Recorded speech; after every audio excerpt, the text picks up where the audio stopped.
दोस्तों नमस्कार। आपने सुना होगा, सोशल मीडिया पे देखा होगा कि भारत के मसालों को दुनिया के अलग-अलग देशों में प्रतिबंधित कर दिया गया है। बहुत सारे देश भारत से बहुत तरह का खाना नहीं मंगवाते हैं। कारण क्या है? क्योंकि इन देशों को लगता है कि भारत से आने वाले खाद्य पदार्थ उनकी जनता के स्वास्थ्य के लिए सुरक्षित नहीं है। अब ऐसा क्यों है? क्या हमारे यहाँ कोई सिस्टम है या नहीं है? हम जब एक्सपोर्ट करते हैं तो क्या बिना मानदंड के या बगैर इंस्पेक्शन के एक्सपोर्ट किया जाता है? कौन अथॉरिटीज हैं जो ये करती हैं? और सब कुछ होने के बाद भी इस तरह से घटिया सामान अंतर्राष्ट्रीय बाजार में क्यों चला जाता है? आज हम इसकी चर्चा करने वाले हैं। ये चर्चा इसलिए महत्वपूर्ण नहीं है कि हमारा सामान बाहर रिजेक्ट हुआ। ये इसलिए महत्वपूर्ण है कि जब आप एक्सपोर्ट करते हैं तो वहां पे एक्स्ट्रा इंस्पेक्शन होते हैं, एक्स्ट्रा केयर होती है। भारत सरकार दुनिया भर का सपोर्ट देती है, दुनिया भर की ट्रेनिंग देती है, दुनिया भर का फाइनेंशियल इंसेंटिव देती है कि आप अपने क्वालिटी सिस्टम्स को अपग्रेड करें। इतना सब होने के बाद भी अगर आपका प्रोडक्ट रिजेक्ट होता है तो समझिए कि हिंदुस्तान के अपने ही नागरिकों को हम लोग क्या खिला रहे हैं। ये अत्यंत गंभीर मुद्दा है और इस पे चर्चा जरूरी है।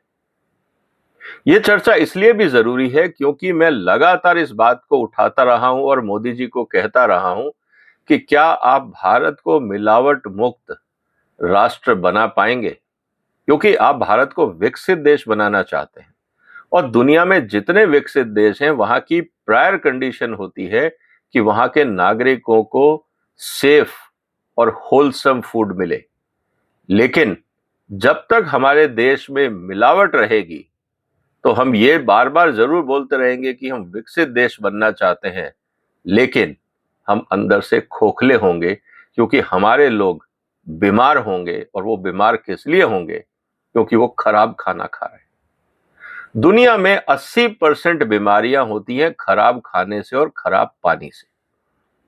दोस्तों, आज मैं इसी मुद्दे पे डिटेल में चर्चा करूंगा और आपको, आपके परिवार को, आपके दोस्तों को, जिनके भी बारे में आप अच्छा सोचते हैं और आप चाहते हैं कि वो लोग स्वस्थ रहें, आप उनसे ये वीडियो जरूर शेयर करिएगा। क्योंकि आने वाले दिनों में मैं इस पे एक सीरीज बनाने वाला हूं। मैं इस पे क्यों सीरीज बनाऊंगा, उसके दो कारण। एक तो ये मेरा फेवरेट सब्जेक्ट है। मैं प्रोफेशन से एक डेयरी टेक्नोलॉजिस्ट हूं, एक फूड टेक्नोलॉजिस्ट हूं। 25 साल मैंने फूड इंडस्ट्री के साथ directly at senior management position पे काम किया है। और आज मैं बहुत सारे cases as a Supreme Court और High Court lawyer, as a arbitrator, मैं इस सेक्टर के केसेस भी हैंडल करता हूं। इसलिए ये सेक्टर मेरे लिए हर रूप से महत्वपूर्ण भी है। और भारत की करीब 50 कमेटियों का मैं मेंबर रहा हूं जहां फूड क्वालिटी की हम लोग बात करते थे। लेकिन हम फूड क्वालिटी क्यों नहीं बना पा रहे हैं, क्यों नहीं अपना पा रहे हैं, ये अत्यंत गंभीर मुद्दा है। आगे बढ़ने से पहले आपसे निवेदन है कि आप इस वीडियो को शेयर करें और इस चैनल को सब्सक्राइब करें। और सबसे बड़ी बात, अगर आपके मन में कोई सवाल है, कोई प्रोडक्ट आप बाजार से खासकर फूड आइटम खरीद के लाते हैं और आपके मन में कोई सवाल है, तो कमेंट बॉक्स में जरूर लिखिए। उनमें से बहुत सारे सवालों को मैं इकट्ठा करके एक सीरीज बनाऊंगा वीडियोस की, ताकि आप तक सही जानकारी पहुंचे और आपके प्रयास से बाकी लोगों तक सही जानकारी पहुंचे। तो आज हम वीडियो की शुरुआत करते हैं कुछ बेसिक मुद्दों को लेकर। दोस्तों, एक बात का आप ध्यान रखिएगा कि जो भी शरीर के लिए हानिकारक चीजें हैं खाने के अंदर, वो आपको आंखों से दिखाई नहीं देती। उदाहरण के लिए, अगर आपके खाने में कोई जहरीला पदार्थ है, क्या आप आंखों से देख पाएंगे? नहीं देख पाएंगे। क्या आपके खाने के अंदर अगर कोई बैक्टीरिया है जो हार्मफुल है, पैथोजन है, क्या आपको आंखों से दिखता है? नहीं दिखता है। अगर उसमें पेस्टिसाइड रेजिड्यू है, क्या आपको आंखों से दिखता है? नहीं दिखता है। एंटीबायोटिक अगर आपके खाने में है तो आपको क्या खाने को देख के पता लगता है कि उसमें एंटीबायोटिक है? आप नहीं बता पाएंगे। इसी तरह से पॉल्यूटेंट, क्या आप बता पाएंगे?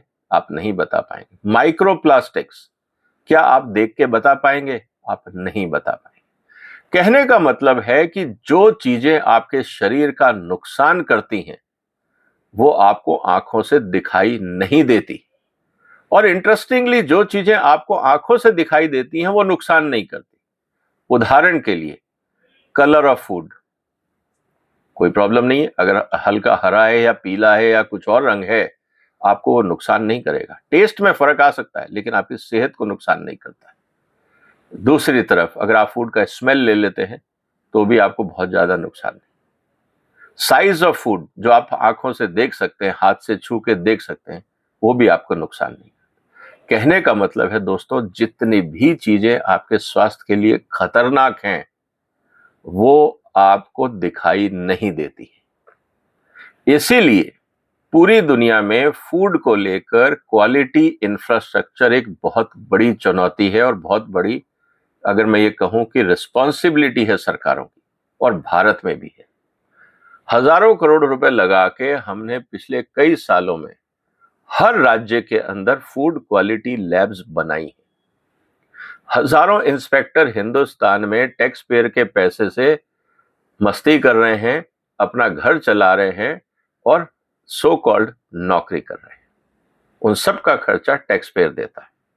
लेकिन मुझे एक चीज बताइए, आज तक क्या आपने ऐसी कोई रिपोर्ट देखी है कि हमारे इस राज्य के अंदर पिछले हफ्ते हमने इतने सारे सैंपल इकट्ठे किए, उसमें से इतने सैंपल हमें सबस्टैंडर्ड मिले, इतने सैंपल हमें हार्मफुल मिले, अनसेफ मिले, और इतने सैंपल्स को हमने रिकॉल इश्यू किया? आज तक किसी राज्य सरकार ने ऐसी रिपोर्ट आपको दी है?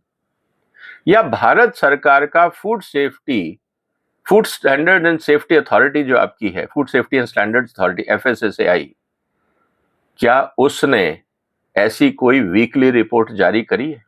क्योंकि अगर उनके पास लेबोरेटरीज हैं, उनके पास इंस्पेक्टर्स हैं, टैक्स पेयर के पैसे से वो लगातार इन लोगों को तनख्वाहें दे रहे हैं और लेबोरेटरी पे खर्चा कर रहे हैं, इन लेबोरेटरीज की रिपोर्ट्स कहां हैं? क्यों ये रिपोर्ट सार्वजनिक नहीं होती हैं? इसका एक ही कारण है कि जितने सैंपल उठाए जाते हैं उनके बदले में बार्गेनिंग की जाती है। अब आप कहेंगे कि ये तो बहुत बड़ा एलिगेशन है। ये सच है।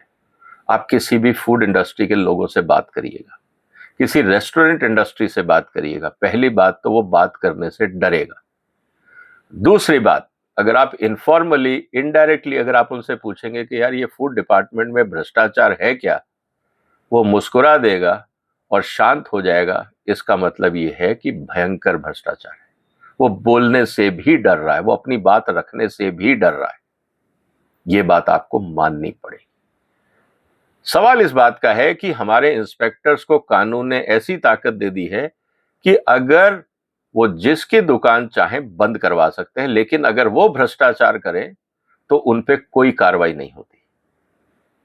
ये जो पावर फूड इंस्पेक्टर्स को दे दी गई है हमारे कानूनों के द्वारा, और उनकी अकाउंटेबिलिटी जीरो है।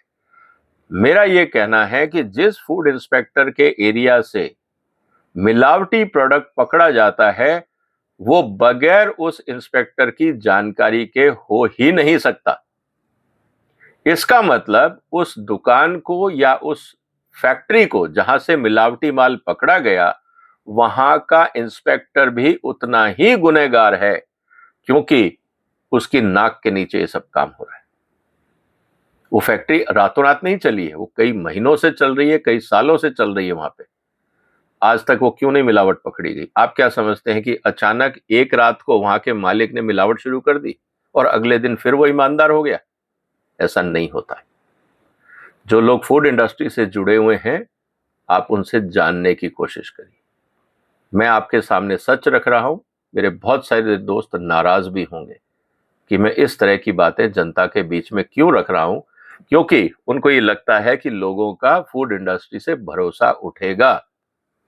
सवाल इस बात का है कि लोगों की फैक्ट्रीज पे और प्रोडक्ट पे भरोसा बनाए रखने के लिए क्या पूरी देश की जनता को बीमार करना जरूरी? सवाल इस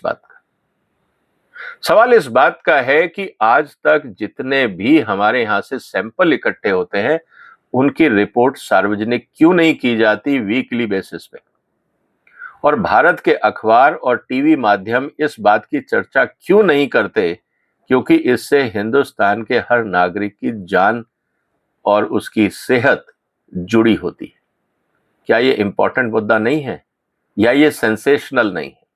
सवाल इस बात का है। दूसरा मुद्दा, जब आपका एक्सपोर्ट कंसाइनमेंट रिजेक्ट हो जाता है तो आप बहुत चिंतित होते हैं, लेकिन वही पत्रकार लोग, वही एंकर जो सुबह शाम इस अखबार न्यूज को चला रहे हैं, क्या कभी उन्होंने ये जानने की कोशिश करी कि वो खुद क्या खा रहे हैं? वो इस बात को नहीं जानेंगे, क्योंकि उसमें सेंसेशन नहीं है, उसमें मुद्दा नहीं। लेकिन दोस्तों, इंपॉर्टेंट चीज क्या है? सॉल्यूशन क्या है इस प्रॉब्लम का? सॉल्यूशन बहुत सिंपल है। डेली बेसिस पे डिजिटल इंडिया है। हमारी सारी लैब को प्रधानमंत्री जी और आईटी मंत्रालय को और हेल्थ मिनिस्टर, जिसके अंदर ये पूरे डिपार्टमेंट आते हैं, जैसे आपने सारे कोर्ट्स को डिजिटाइज कर दिया है, हिंदुस्तान की सारी लेबोरेटरीज को डिजिटाइज करिए। हर एक इंस्पेक्टर के मोबाइल फोन पे ऐप लोड करिए। जैसे ही वो सैंपल उठाए, तुरंत उसकी एंट्री ऑटोमेटिकली सेंट्रलाइज डेटाबेस में होनी चाहिए। उसमें क्या क्या चीजें लिखी जाएंगी, चाहे वो ब्रांड है, कंपनी का नाम है, किस दुकान से उठाया, कब उठाया, कैसे उठाया, उस सैंपल के फोटोग्राफ्स, सारी चीजें तुरंत ऑन द स्पॉट आधे घंटे के अंदर अपलोड हो जाने चाहिए, ताकि बाद में इंस्पेक्टर को बार्गेनिंग का टाइम नहीं मिले। हालांकि वो रिटेलर से भी लेगा, लेकिन अगर वो सैंपल लेता है तो वो बाद में फैक्ट्री को भी फोन करता है। उन सब के अपने अपने एजेंट होते हैं, मिडलमैन होते हैं, जो इस तरह की रिश्वत की बार्गेनिंग करते हैं। ये पूरा वेल ऑर्गेनाइज सिस्टम है। उसके बाद जब ये पूरा सिस्टम काम करता है तो वहां कहा जाता है कि भैया आप हिसाब किताब कर रहे हो, आपका सैंपल भेजें या सैंपल फेल करें। हर तरह की बार्गेनिंग होती है, आपको कोई भी फूड इंडस्ट्री का व्यक्ति बता देगा। तो पहली बात तो आपको सारा सैंपलिंग सिस्टम और सारी लेबोरेटरीज को डिजिटाइज करना है, ताकि एक बार जब एंट्री हो गई तो उसकी रिपोर्ट लैब को अपलोड करना with in given time mandatory होना चाहिए। अगर वो गिवन टाइम पे अपलोड नहीं हो रही है, उसका एकमात्र कारण यह है कि उस डिपार्टमेंट में करप्शन है। पैसे की कमी नहीं है, क्योंकि टैक्स पेयर पूरा पैसा देता है और एफएसएसएआई लाइसेंस फी भी इकट्ठी करती है। तो इसलिए अगर कोई डिपार्टमेंट ये बोलता है हमारे पास फंड नहीं है, कारण बहुत सिंपल है कि वो डिपार्टमेंट अपने आप को अपग्रेड करना ही नहीं चाहता, क्योंकि उनको पता है कि अगर कल को हम पकड़े गए, कोर्ट में कोई बात हुई, तो हमारे पास ये स्टैंडर्ड बहाना होगा कि साहब हमारी लेबोरेटरीज में मशीनें काम नहीं कर रही। काम जानबूझ के नहीं की जाती हैं, मशीनों को जानबूझ के खराब कर दिया जाता है ताकि काम ना करना पड़े। ये पूरा एक रैकेट है। और जब हमारा कंसाइनमेंट बाहर जाने लगता है तो बहुत सारी लेबोरेटरीज को एम्पैनल्ड कर लिया जाता है। अब मुझे दोस्तों एक बात बताइए कि अगर आपकी लेबोरेटरीज का काम टेस्ट करना है और मैं आपको एक सैंपल भेजता हूं, आप उस लैब के मालिक हैं, आपकी कमाई मेरे सैंपल भेजने से होती है। मैंने आपको सैंपल भेजा, आपने मेरे सैंपल की नेगेटिव रिपोर्ट दे दी या सैंपल को रिजेक्ट कर दिया, आप मेरे को बताइए कितने लोग आपको दोबारा सैंपल भेजेंगे? हर व्यापारी ऐसी लेबोरेटरी को ढूंढता है जो उसको पॉजिटिव रिजल्ट दे कि आपका माल ठीक है, चाहे अंदर कुछ भी हो। ऐसी बहुत सारी लेबोरेटरीज हैं जो ये कहती हैं कि आप हमें पेमेंट दे दीजिए और लैब रिपोर्ट के अंदर आप जो चाहो लिखवा लो। ये पूरा ऑर्गेनाइज क्राइम। अगर ऐसा नहीं है तो मुझे एक बात बताइए कि फूड इंडस्ट्रीज की क्या सोशल ऑडिट नहीं होनी चाहिए? क्या फूड लेबोरेटरीज का सोशल ऑडिट नहीं होना चाहिए? क्या सिटीजन्स को मिलके इन सिस्टम्स को ऑडिट नहीं करना चाहिए? क्योंकि अल्टीमेटली पैसा तो आदमी, नागरिक दे रहा है, सिटीजन्स दे रहे हैं, जान पे उनके बनती है, खतरा उनकी जिंदगी को है, तो क्या उनका रोल नहीं होना चाहिए? ये बहुत गंभीर मुद्दा है दोस्तों। और एक बात आप ध्यान रखिएगा, जहां पे भी मिलावट है वहां भ्रष्टाचार है, और जहां भ्रष्टाचार है वहां मिलावट है। ये एक दूसरे के पूरक हैं, एक दूसरे के बगैर ये नहीं जिंदा रह सकते। इसका मतलब अगर आपको बाजार में कोई मिलावटी प्रोडक्ट मिलता है तो मान लीजिए कि जहां वो प्रोडक्ट बन रहा है वहां का इंस्पेक्शन सिस्टम करप्ट है, वहां का जो डिपार्टमेंट जिसकी जिम्मेवारी है सेफ फूड की, या तो वो पूरी तरह से करप्ट है, या वो पूरी तरह से इनकॉम्पिटेंट है, या दोनों है। इसके अलावा कोई कारण हो ही नहीं सकता। ये तब तक चलता रहेगा जब तक आप लोग जागरूक नहीं होंगे। जिंदगी आपकी है और फूड सेफ्टी को लेकर आप लोग आवाज नहीं उठाते। बीमार होते हैं, डॉक्टर के पास जाते हैं, लेकिन कभी आप ये जानने का प्रयास नहीं करते कि कहां से मैं खाना लाया था और उसको खा के मैं बीमार क्यों हुआ, और उस एक्सपीरियंस को आप सोशल मीडिया पे शेयर भी नहीं करते। तो जब भी आप कहीं पे मिलावटी प्रोडक्ट देखें, सब स्टैंडर्ड प्रोडक्ट देखें, रेस्टोरेंट्स में गंदगी देखें, खाने के आसपास गंदगी देखें, उसको सोशल मीडिया में with brand with location share करिए, ताकि ऐसे लोगों को जब इंस्पेक्टर नहीं हटा पा रहे हैं तो आप और हम जैसे लोग अपने आप उनको हटाएं। और एक बात और ध्यान रखिएगा, अगर ये इंस्पेक्शन रिपोर्ट्स अगर जनता के लिए वेबसाइट पे नहीं डाली जाएंगी तो आपको और हमको तो पता नहीं लगेगा कि कौन सा माल खराब है। सरकार की इस नाकामी के कारण हिंदुस्तान के नागरिक उस खराब माल को खरीद के खाते हैं, जिसकी जानकारी सरकार के पास है कि ये माल खराब है, लेकिन वो जनता के साथ शेयर नहीं करते। इससे बड़ा देश की जनता के साथ धोखा क्या हो सकता है? सोचिए जरा इसके बारे में। आपको क्या लगता है दोस्तों, देश के नागरिकों को क्या करना चाहिए ताकि हिंदुस्तान में फूड सेफ्टी अपग्रेड हो, हमारे डिपार्टमेंट्स पे प्रेशर पड़े कि वो काम करें और इस पूरे काम करने में ट्रांसपेरेंसी आए, टाइमलाइन पे काम हो, ऑब्जेक्टिविटी आए? अगर आपके कोई सुझाव हैं तो निश्चित रूप से कमेंट बॉक्स में लिखिए। अगर आपको लगता है कि आपके साथ भी कोई ऐसा अनुभव है, कमेंट बॉक्स में शेयर करिए। अगर आपके कोई सवाल है तो कमेंट बॉक्स में शेयर करिए। इस गंभीर मुद्दे को हमें छोड़ना नहीं। मैं लगातार आपके साथ इस मुद्दे पे चर्चा करूंगा। उम्मीद है कि आप मेरा साथ देंगे और इस मैसेज को पूरे देश में फैलाएंगे। और जब नई सरकार आएगी तो हम ये मिशन लेके चलेंगे कि क्या भारत को मोदी जी भ्रष्टाचार मुक्त से तो बात कर रहे हैं, लेकिन मिलावट मुक्त बना पाएंगे? क्योंकि जब तक मिलावट है तब तक भ्रष्टाचार है। इस बात को आपको मानना ही होगा। आप इस वीडियो को शेयर करिए, इस चैनल को सब्सक्राइब करिए। फिर मुलाकात होगी एक और महत्वपूर्ण मुद्दे के साथ। तब तक अपना ध्यान रखिएगा, सोच समझ के खाइएगा, खाने से खरीदने से पहले उसका लेबल पढ़िएगा, और चीज को अगर डाउट हो तो मत खरीदिएगा। जिंदगी आपकी है, ध्यान आपको रखना है। फिलहाल वंदे मातरम।